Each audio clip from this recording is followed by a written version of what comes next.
पर Nicholas Pooran आते ही 3 छक्के लगाए, पूरा मोमेंटम चेंज कर दिया मैच का। वहां से लखनऊ ने जो ग्राफ था एकदम से जो बिल्कुल डाउन में जा रहा था, पूरा ग्राफ उठ गया। और मानकर की तारीफ आपको करनी होगी, 45 गेंदों का सामना करते 64 रन बनाए, 13 गेंदों में 44 बनाए निकोलस पूरन ने, और 7 विकेट से लखनऊ सुपर जायंट्स ने सनराइजर्स हैदराबाद को हरा दिया है। ग्लेन फिलिप्स आज चले नहीं सनराइजर्स हैदराबाद के लिए, पहली गेंद पर बोल्ड हो गए। वो शानदार गेंद थी जिस पर ग्लेन फिलिप्स आउट हो गए थे।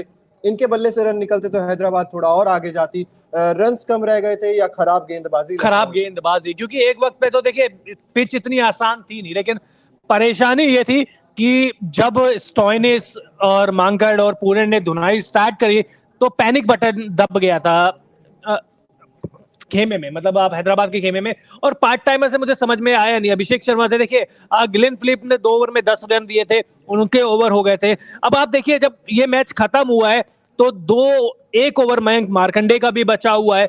आप जब स्पेशलिस्ट गेंदबाज से आप गेंदबाजी नहीं करा रहे हैं, आप पार्ट टाइमर से करा रहे हैं, तो वो एक आपकी रणनीति में चूक हो सकती है। इसके अलावा भुवनेश्वर कुमार एक बार फिर से फेल रहे, क्योंकि उनको डेथ स्पेशलिस्ट बोला जाता है, लेकिन डेथ स्पेशलिस्ट वाली उन्होंने गेंदबाजी इस सीजन में तो कम से कम नहीं करी है। बिल्कुल इस सीजन में की नहीं है। और वो लगातार जब हम टीम इंडिया में भी देख रहे थे, हम बात करते थे 19वें ओवर की कि चल नहीं रही है भुवनेश्वर कुमार की, वो जो डेथ स्पेशलिस्ट माने जाते हैं।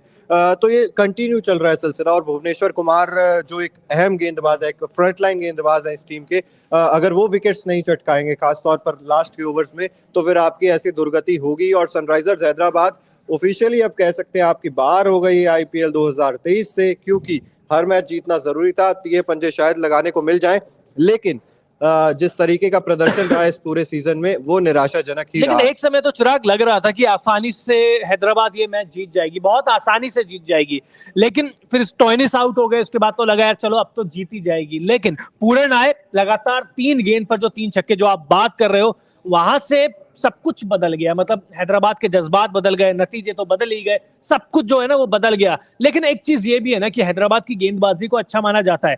4 ओवर में आखिरी 38 रन चाहिए थे।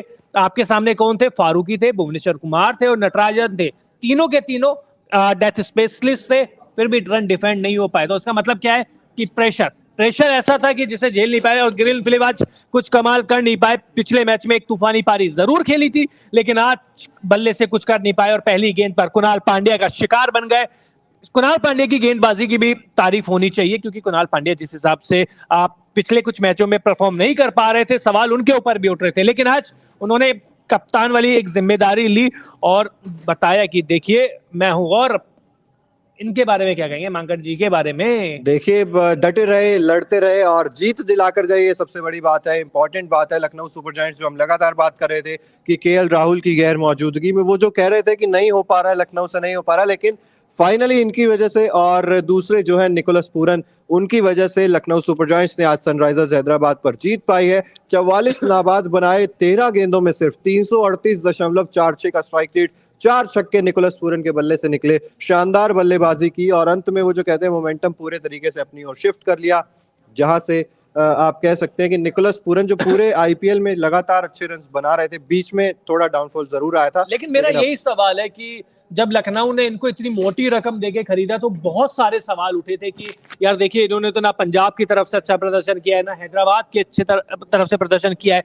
लेकिन जब लखनऊ गए, जब गंभीर ने बताया कि इनका रोल क्या है, रोल साफ था। और देखिए काबिलियत तो थी, वेस्ट इंडीज के भी कप्तान रहे हैं, वहां से भी बहुत अच्छी पारी के लिए। लेकिन आज का मैच इनका शायद करियर की सबसे अच्छी इनिंग में से एक है। केवल आईपीएल करियर नहीं, इन्होंने जिंदगी में जितनी इनिंग खेली है, एक जो आरसीबी के खिलाफ खेली थी वो भी कुछ अलग लेवल की थी, लेकिन आज की पारी दबाव में आई थी।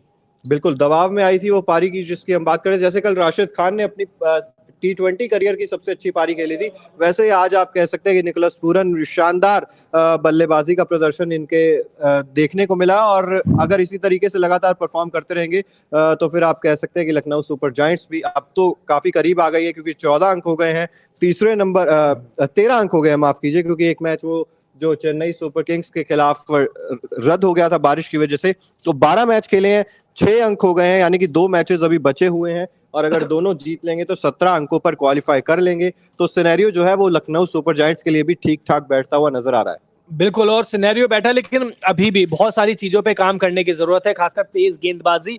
जब से मार्क वुड गए हैं, नबील उल हक को क्यों नहीं खिला रहे, ये समझ में नहीं आ रहा। लेकिन अब सवालों पे बात करें तो बहुत सारे सवाल हैं। लेकिन आज आपको क्या लगता है, गलती किससे हुई है? कप्तान से हुई, जो उन्होंने गेंदबाज़ों का सही से उपयोग नहीं किया, या गेंदबाज़ों से जो कि जो रणनीति बनाई थी उसको एग्ज़ीक्यूट अच्छे तरीके से नहीं कर पाए?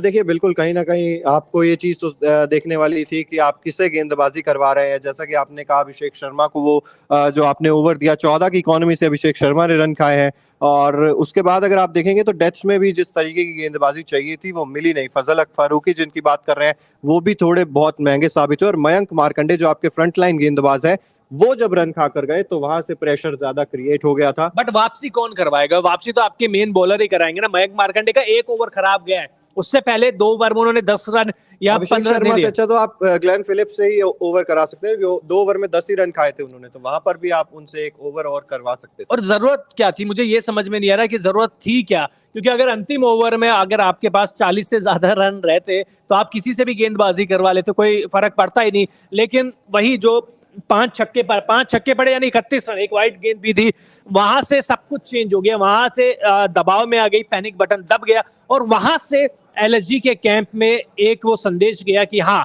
हम मैच जीत सकते हैं। बिल्कुल और उन्होंने वो करके भी दिखाया, जो कहते हैं ना कि दोनों हाथों से वो मौका जो था वो लपक लिया लखनऊ सुपर जायंट्स ने। और मोनू भी हमारे साथ अब आ गए। मोनू, लखनऊ सुपर जायंट्स की ये जीत कितनी खास और निकोलस पूरन के बारे में क्या कहेंगे? बिल्कुल बहुत बड़ी जीत, और एलएसजी के लिए आई थिंक ये टोनी का काम करेगा, क्योंकि अभी वो पॉइंट्स टेबल में ऊपर चले गए, उनके 13 पॉइंट्स हो गए हैं। और आई थिंक लक्सर जो सबसे बड़ा पॉजिटिव है एलएसजी के लिए वो है प्रियक माकंड, जो उन्होंने बैटिंग की है। हमें उम्मीद नहीं थी कि वो बैटिंग इस तरीके से करते हैं जो आज हमने उनको देखा है। और वो सौराष्ट्र की तरफ से खेलते हैं, वहां भी उन्होंने शतक लगाया था डोमेस्टिक क्रिकेट में। और ऐसे बड़ी प्लेयर बात यह कि आज तीसरा आईपीएल मैच है, लेकिन पहली बार बल्लेबाजी वो कर रहे हैं। और तो देखिए दिखता है कि, और जिस मैच्योरिटी के साथ बल्लेबाजी कर रहे थे, शुरुआत में विकेट पे टिके रहे, अपना विकेट फेंका नहीं। जहां से पूरन और स्टॉइनिस ने हमला चालू किया, दूसरे छोर से भी गोला बारूद फेंक गए, और चौके छक्के और शॉट्स कैसे मारे, क्लीन हिट मारे। और किसको मारे? देखिए, नटराजन को मारे, भुवनेश्वर को मारे, और मयंक मार्कंडे को मारे। तो दिखाता है कि खिलाड़ी में कुछ तो खास है। इस खिलाड़ी में पोटेंशियल है, क्योंकि इनके पास शॉट्स भी अच्छे हैं, हर तरीके के शॉट्स हैं, और ये विद द स्पिन बहुत अच्छा खेलते हैं, क्रीज की डेप्थ का अच्छा यूज करते हैं। और इस बैट्समैन में दमखम है, वो हमें दिखा भी। हालांकि सिर्फ 20 लाख में खरीदा था इनको एलएसजी ने, और लेकिन आज परफॉर्म देखिए, आउटस्टैंडिंग बैटिंग की इन्होंने इस विकेट के ऊपर। ये एक समय ऐसा लगा था कि ये मैच शायद एलएसजी हार जाएगा, क्योंकि 13 ओवर्स तक ये मैच बिल्कुल हैदराबाद के पक्ष में था। लेकिन उसके बाद वो जो मोमेंटम शिफ्ट हुआ, वो शिफ्ट गियर किए उन्होंने, मार्कस स्टोनिस ने खासकर। और आई थिंक जो इस मैच का सबसे टर्निंग पॉइंट था वो 16वां ओवर था, जिसमें 31 रन आए हैं, 31 रन। अभिषेक शर्मा, क्या वो ओवर बनता था एक पार्ट टाइमर से? बिल्कुल नहीं बनता था। वही बात हम कर रहे हैं कि जब आपके पास डेथ बॉलर स्पेशलिस्ट इतने सारे हैं, तो आप क्यों उनसे गेंदबाजी नहीं करा रहे हैं? क्यों आप रिस्क ले रहे हैं? और देखिए, रिस्क लिया तो उसका खामियाजा भुगतना भी पड़ा। ठीक है, अभिषेक शर्मा एक विकेट ले चुके थे, उन्होंने अच्छी गेंदबाजी भी करी थी, लेकिन है तो पार्ट टाइमर ही ना। जब उन्हें भी पता होना चाहिए, कप्तान को भी पता होना चाहिए कि देखिए, जब बल्लेबाज उनके ऊपर अटैक करने आएंगे तो पार्ट टाइमर है, तो दबाव में आएंगे ही आएंगे। लेकिन आज पूरन ने तो चूरन खिला दिए। बिल्कुल, क्योंकि वो बैक टू बैक जो 3 सिक्सेस लगाए, वहां से पूरा का पूरा मैच बदल गया।